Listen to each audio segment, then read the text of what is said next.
Hi, I'm Carol, and I'm a storyteller with a miniature twist. For years, I've been combining my passion for model making with my interest in true crime. From unsolved murders to infamous heists, I've recreated real-life crime scenes in miniature, layer by layer, object by object, to see if there are any hidden clues in the tiny details that might reveal a missing piece of the puzzle.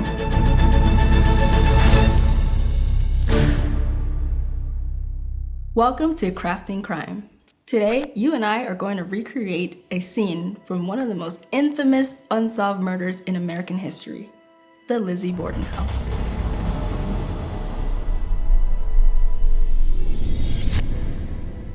Fall River, Massachusetts, 1892. Andrew Borden is a wealthy businessman, owner of a bank, but famously tight with his money. His daughters Emma and Lizzie lost their mother when they were young. Andrew remarried Abby, a stepmother they never truly accepted and still called Mrs. Borden. Andrew helped Abby's family financially, which reportedly frustrated him. Imagine your father helping his new in-laws while denying you certain comforts. A kind of thing that could easily create resentment, envy, and a strained household dynamic.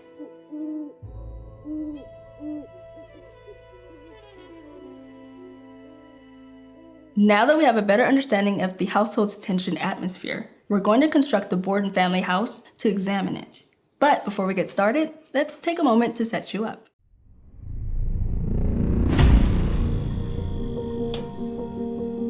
When beginning a new case, I like to start with the floor plan. It's the literal foundation of a location and sometimes of a story.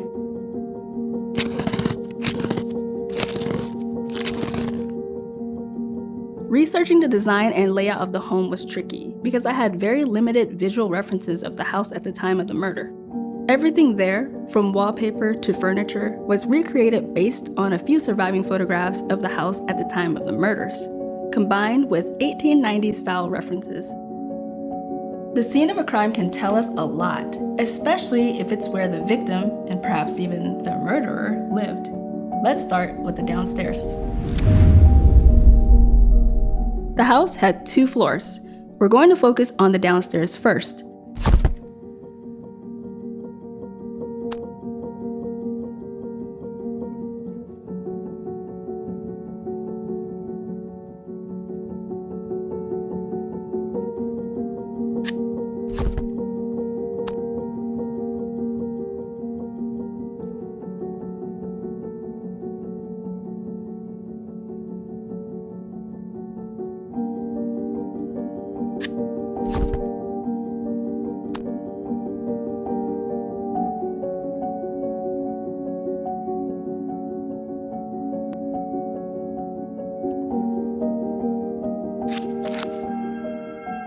The kitchen.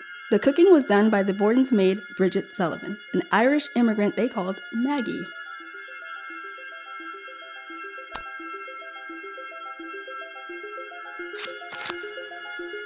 The parlor. In wealthy homes in 1892, the parlor would have been carefully arranged and reserved for receiving visitors, reflecting the family's social standing.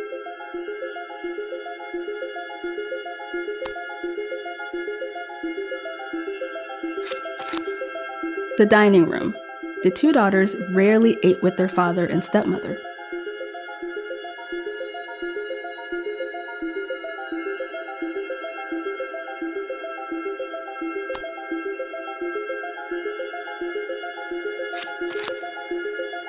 The pantry for storing food. A few days before the murders, the whole household had been violently ill. Andrew was so unpopular in Fall River that his wife Abby had feared poison.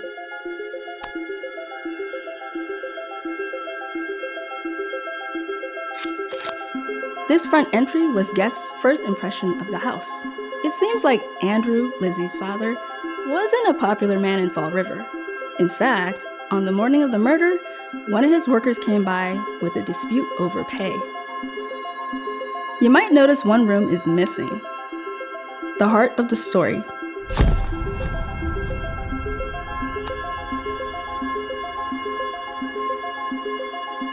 The sitting room. This is where the first body was found. It's hard to picture it with just a blank space, right? Let's furnish it.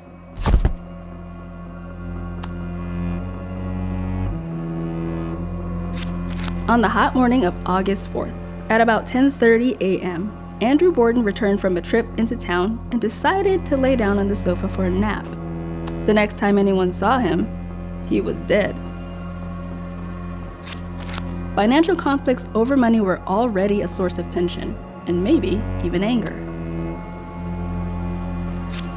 The daughters wanted to move to a more modern home, but their father remained tight-fisted with his money. Despite their wealth, the house lacked indoor plumbing and bathtubs. Unlike the parlor, the sitting room was a private space for the family. Time to paint in the blood, a gruesome but crucial part of scene reconstruction, as it tells us a lot about the crime.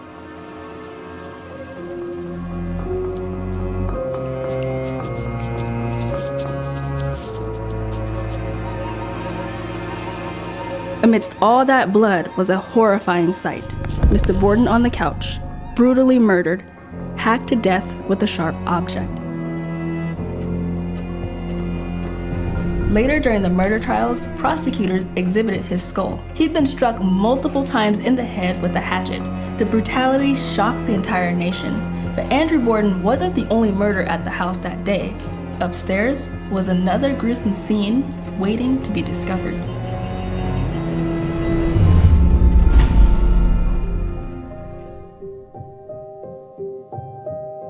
Upstairs was a little bit more complicated.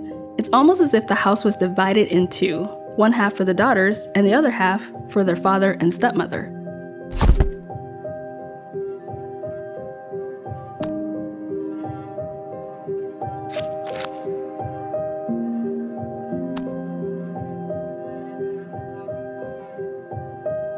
This staircase led to the daughters' rooms, the guest room, and a closet.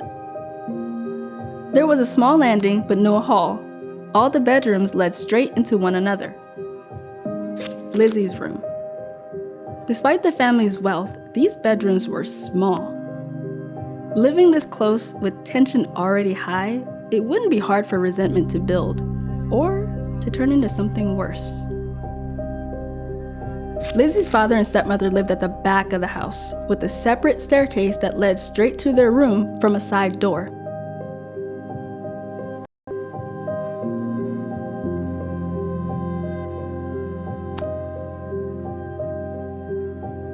Emma's room. On the day of the murder, Lizzie's older sister Emma was away on a trip.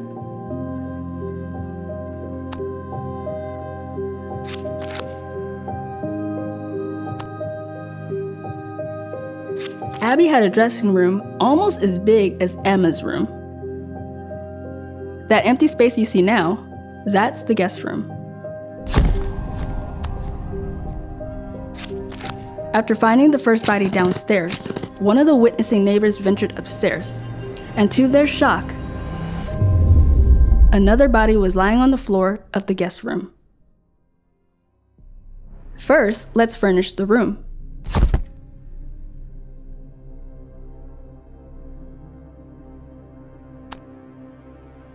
Lizzie's maternal uncle John was visiting at the time and was staying in the guest room. Abby had probably come upstairs to make the bed for him. Here, between the dresser and the bed, is where Abby Borden's body was found.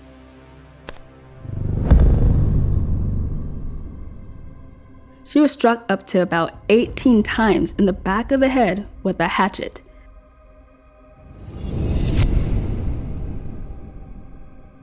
The model is nearly finished.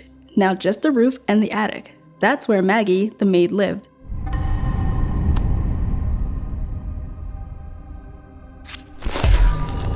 And there it is, the Borden house, complete. 2 savage murders, but no suspects. Historians and enthusiasts have been researching this case for years. Reports and evidence gathered give us some kind of an idea into how that August morning of 1892 unfolded for the Bordens. What happened on that fateful day? Let's try to reconstruct the timeline of August 4th, 1892.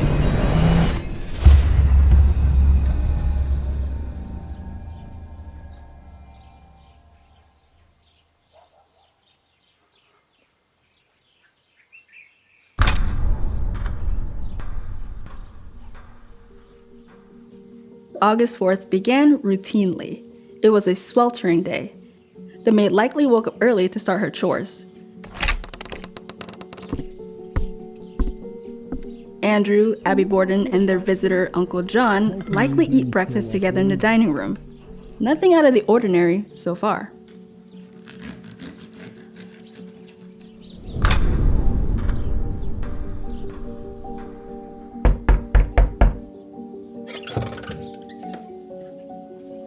Around 9 a.m., a man believed to be Mr. Borden's employee arrived to collect a debt. Mr. Borden apparently resolved the issue.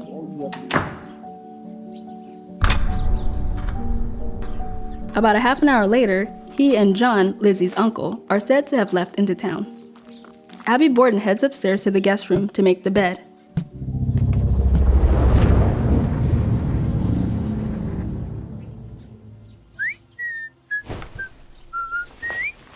We believe that's when she struck 18 or 19 times in the back of the head with a hatchet.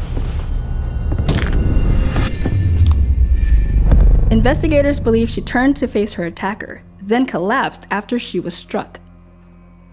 She falls face down on the floor and lies there, undiscovered for over an hour.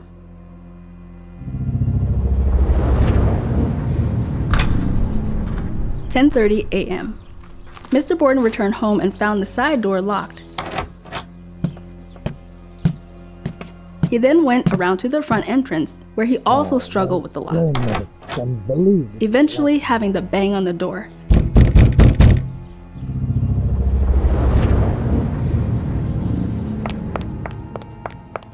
Bridget rushed to open it. And as she did, she reported hearing a giggle from upstairs. Looking up, she saw Lizzie at the top of the staircase. At some point, Andrew makes his way to the sitting room and decides to take a nap.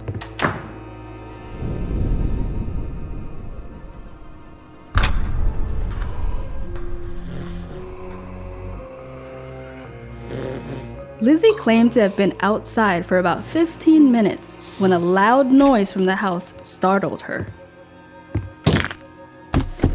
She went back inside and was met with a horrifying sight.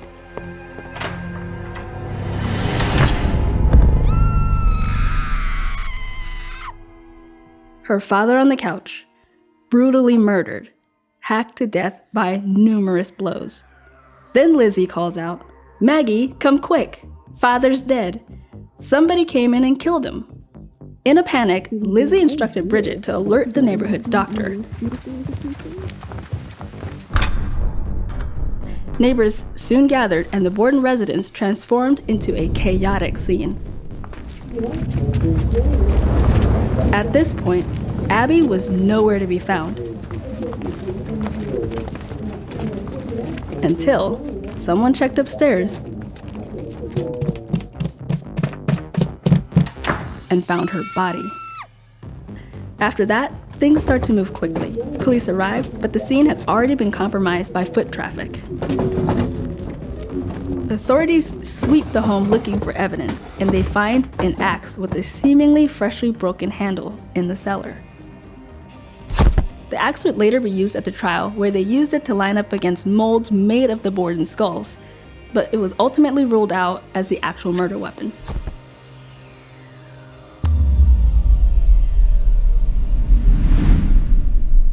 Fall River wants answers, and soon the case becomes a national sensation. Lizzie gives conflicting testimonies. First she said she was in the barn, then she was just out back, and Maggie claimed she was napping upstairs and heard nothing.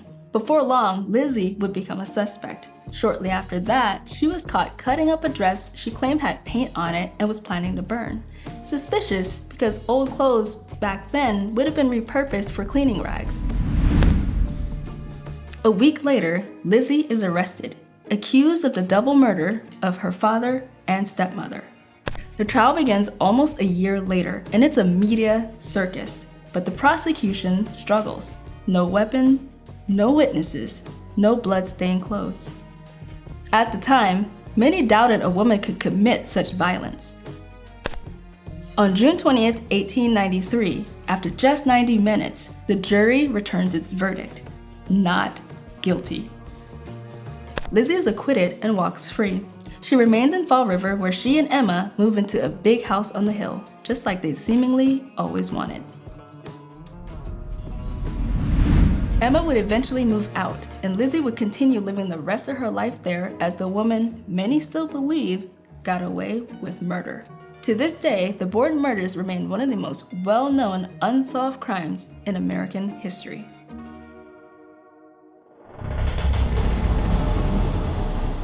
Thanks for joining me today. I hope you gained a literal new perspective from crafting this crime. What I love about a finished model is being able to explore it. This house is yours now. Explore it anytime, revisit the story, and free.